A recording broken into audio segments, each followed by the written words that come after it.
Hey guys, I'm Adam Fennig with Fennig Equipment. You're tuned into Shop Talk here with the Ohio Country Journal.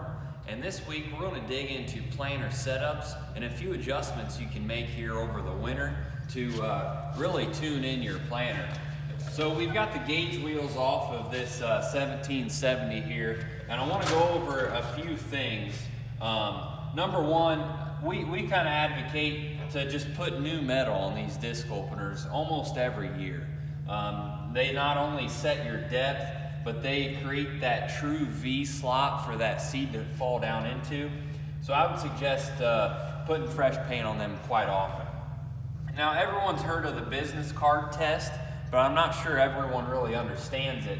What we're doing is there's some shims you can put in behind these blades to adjust how tight those blades are together, and that has an effect on your true V.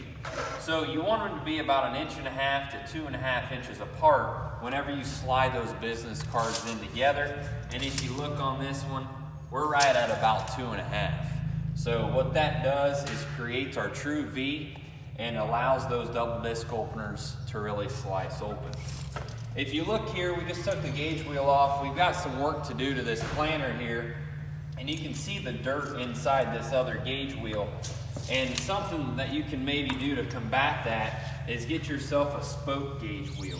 It eliminates the dirt from being able to get stuck inside of there and really jam up in between your gauge wheel and your disc openers. Up front here, a lot of guys like to run no-till colders, and depending on your soil conditions, that's just fine. We suggest a floating row cleaner that can move that residue out of the way and make a clean path for these disc openers to lay your seed down into. So consider a row cleaner up front versus a no-till coulter. That no-till coulter can tend to really ride this row unit since it is fixed and attached rigid to the front of that row unit. You want something out there that can float when you hit a hard or a soft spot. And then we get into, you can see this one here has got a Keaton seed firmer. Obviously, if you've got those seed firmers, they do a great job of getting the seed down into that V to get real good seed to soil contact. Make sure those are in good shape and still flexible. Back here, you can check on your closing wheels. We suggest running a poly spike closing wheel back here to increase emergence.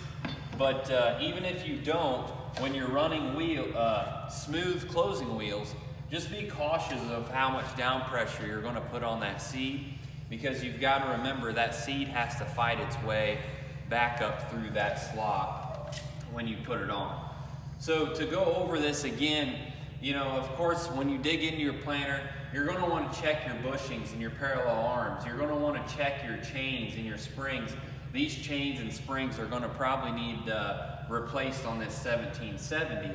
But as a base unit, disc openers, what you're running up front, and your closing wheel system can really play a huge part in your emergence and how all that stuff comes up. Now, as a little added token, a lot of guys are running some planer fertilizer on these planers as well.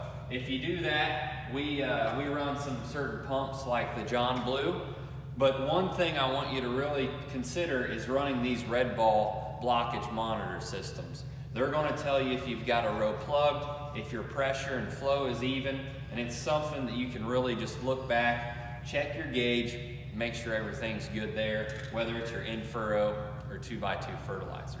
So that's what we're talking about today, just going over planer setups and how to adjust things on your planer this winter to make a huge impact next spring and even next fall in the combine. So that's today's Shop Talk. Thanks for tuning in.